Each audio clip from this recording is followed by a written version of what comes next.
Time has a way of slipping through your fingers without ever making a sound. Not in big dramatic moments, but in quiet ones. A few scrolls, a few "I'll do it later," a harmless distraction that slowly reshapes who you are without asking permission. If we're honest, the greatest danger most believers face isn't open rebellion. It's slow drift, quiet drift. The kind that steals 10 minutes here, an evening there, until your day feels thinner than they used to. And your soul feels thinner too. When I was a boy, I didn't think much about time. I had so much of it that I almost swam in it. Long mornings by the fishing pond, watching the fog lift off the water like a curtain revealing the day. The air smelled like mud and summer, and the only thing on my mind was whether the fish were biting. Afternoons felt like entire lifetimes. I wandered through the woods with a stick in my hand, imagining I was tracking a deer or searching for hidden trails. Every little sound meant something. A rustle in the leaves, a snapping twig, a bird calling out from deep in the trees. I would walk for hours, not because I was trying to get anywhere, but because, simply the world felt wide, and I had all the time I needed to explore it. Back then, time wasn't precious, it was simply plentiful, as common as sunshine, as ordinary as dirt. I never thought about losing it. I never imagined a day when I'd look back on the slow hours and ache for them. Childhood gives you this illusion that time grows on trees. It doesn't. Somewhere along the way, life changed. Responsibilities multiplied. Decisions grew heavier. Days grew crowded. A simple errand could derail an entire morning. A trip to the government office became 2 trips, then 3, with signatures missing, papers filed and misfiled, lines that wrapped like hallways in a maze, and my frustration simmering just beneath the skin. All the while, the list of things I hoped to do, important things, meaningful things, sat untouched. Then came the moments that hit deeper than inconvenience, watching my kids grow faster than I could hold on to, realizing whole years slipped by without permission, feeling tears I didn't expect, standing in the quiet hallway of my own home, thinking about time I could never get back. Life became something I had to manage instead of something I was living. I found myself squeezing every hour the way a naval commander might chart a submarine through dark waters, carefully, anxiously, never enough room to rest. Always alert so I wouldn't crash into something I didn't see coming. And the pressure increased. Something else quietly crept in. The desire to unwind. Not in a healthy, restorative way, but in that glazed over, just let me disappear for a minute kind of way. A video here, a scroll there. One harmless clip, then another, and another.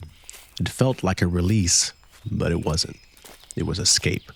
And escape feels sweet, the way antifreeze tastes sweet to a thirsty cat, comforting at first, but quietly poisonous after.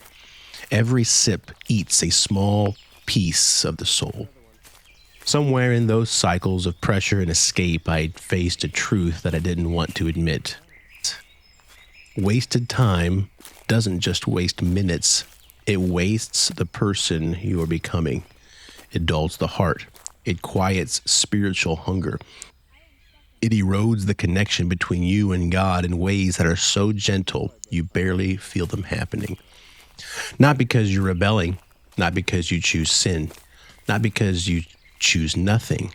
Nothingness, repeated often enough, becomes its own kind of spiritual enemy. The older I've grown, the more I think about a simple prayer Moses prayed near the end of his life. Teach us to number our days, that we may apply our hearts unto wisdom. Moses wasn't counting hours on a calendar. He wasn't counting productivity or setting goals. He was speaking as a man who had seen entire decades slip into the wilderness because of unbelief, wasting time he could never get back. He knew what it meant to watch people walk in circles. He knew what it felt like to see years swallowed by distraction, discouragement, fear, excuses, and spiritual drifting. And he knew time was too precious, too fragile, too fleeting to treat lightly. So he prayed something painfully honest.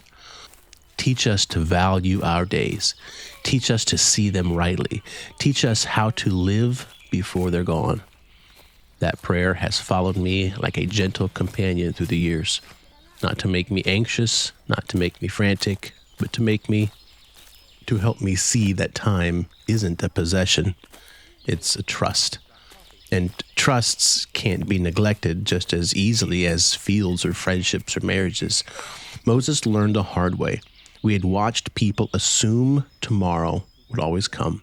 He had watched years dissolve into desert dust. And when he finally asked God for wisdom, he asked for it in the language of time. Here's something I've noticed in myself. I don't fall apart all at once. I fray. A little here, a little there, a little loss of focus, a little neglect of prayer, a little drifting from Scripture, a little too much escape, a little too attention. Small things, almost invisible on their own, but string them together and you've woven a rope strong enough to pull you away from God without ever meaning to leave Him. The vineyard of the soul rarely collapses in a single day. It collapses through small delays, small distractions, small laters. By the time you notice the thorns growing, they're already tangled deep. The good news, and there is good news, is that time can be redeemed, not by living faster, not by squeezing more into the day, not by becoming some kind of spiritual productivity machine. Redeeming time simply means choosing purpose over drift, even in small ways.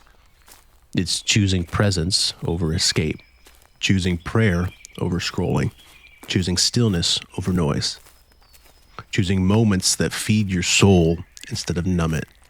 And it starts small, always small. One honest prayer whispered before you go out of bed, one verse read slowly instead of a dozen read quickly, one quiet walk, one moment of gratitude, one evening spent talking to someone you love instead of disappearing into a glowing screen. Small things don't seem powerful until you realize they build what was quietly falling apart. Small things are how God repairs the soul. I've learned that guilt doesn't redeem anything. Shame doesn't redeem anything. Trying harder doesn't redeem anything. What redeems time is simply returning to God in the small moments, letting Him shape the day, letting Him speak into the quiet places, letting Him teach you how to see your hours not as burdens to manage, but as gifts to receive. Because time, for all its slipping and shrinking and surprising, is still one of God's most generous gifts. Not because we control it, but because we get to live inside of it. If you feel like you've wasted years, God can still redeem the ones ahead. If you feel like your habits have thinned your soul, you can begin again in the smallest ways. If you feel drifting has become your default, one whisper of a prayer can change your direction. You don't need a new year or a new schedule or a new personality. You only need a new moment. The moment you say, Lord, teach me to number my days. Not count them, but value them. Childhood taught me how a big day can feel. Adulthood taught me how quickly it can disappear. But faith has taught me something deeper still. Time becomes holy when we stop trying to control it and simply hand it back to God. You see, your hours don't have to be impressive. They don't have to be smooth or productive.